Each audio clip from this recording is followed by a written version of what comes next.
Hello, and welcome back to a brand new unit of Virginia Studies. In the previous unit, we focused on the creation of our nation with the people and documents which made it all happen. In this unit, we're jumping forward almost 100 years, a whole century. Have you heard the phrase, the more things change, the more they stay the same? Keep that in mind as you watch the first two videos, which focus on life in the South versus life in the North. A lot has happened in the United States since 1776 when the U.S. Constitution was originally signed, and every part of the country has seen at least some changes in the 75 plus years since. There were major technological innovations which revolutionized the economy, and major cities began to spring up across the country. And by the way, that country went from 13 states to 34 in that time. We'll explore all of those developments soon enough, but for most of rural America, things look the same to the naked eye. In this lesson, I want you to focus on the following two objectives. I can describe what life was like in the South in the mid-1800s, and I can identify aspects of Southern life which led to the expansion of slavery. At the time of the founding of the United States, the entire country was very rural. This means that there was a lot of farmland, and the people who lived in these areas generally worked in agriculture. We know that already, as it has been a big part of our previous units in studying the culture in America. Over time, technology advanced, and large cities began to pop up all over the country. For the most part, though, these cities didn't come to the South. Keep in mind, when we talk about technology as it relates to history, it is an innovation or tool that makes work easier. It's not just computers and cell phones like you think of with technology. Land in Southern America is mostly flat and very fertile. That, with a warm climate most of the year, it lends itself to farming. Add in some advances in farming technology, and the South thrived over the years.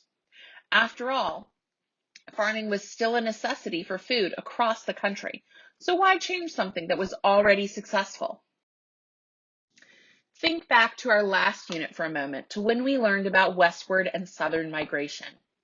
After years of growing tobacco, which was harsh on the soil, many Virginians were forced to look elsewhere for new land. Also around that time, in 1793, Eli Whitney is credited with inventing the cotton gin. This device, which is pictured here, quickly separated cotton fibers from their sticky seeds. Before this machine, people had to manually pick the seeds and other debris out of the cotton before it could be used. This new farming technology, when combined with widespread migration into new territories, created the perfect environment for America's newest cash crop. People built plantations across the South for the purpose of growing this fiber, which would then be sent to factories in the North to be turned into clothing and other fabrics. In order to maintain their wealth, plantation owners continued to expand the practice of slavery. Today, we recognize that slavery is a horrible part of our history, and there aren't any reasons for a person to be treated differently based on their race. Looking at this time can be uncomfortable. However, it's important to examine the reasons for our history. During this time period in the South, people grew up with slavery being just another part of normal everyday life.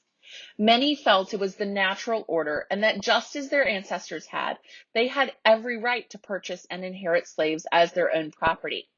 After all, even with the new cotton gin, growing and picking cotton was very labor-intensive work, and in order to keep profits high, their expenses needed to be as low as possible. Free labor fit that bill. When moving into new territories, they brought their slaves with them, thereby creating new slave states. This would become a major problem for our country as the North and the South began to see things very differently. Before we can discuss the differences in beliefs among those living in the North and those living in the South, we need to look at what life was like in the North during this same time period. We will cover that in our next video. For now, take a moment to check for your understanding and answer the following questions. What was life like in the South during the mid-19th century? And how did life in the South lead to the expansion of slavery?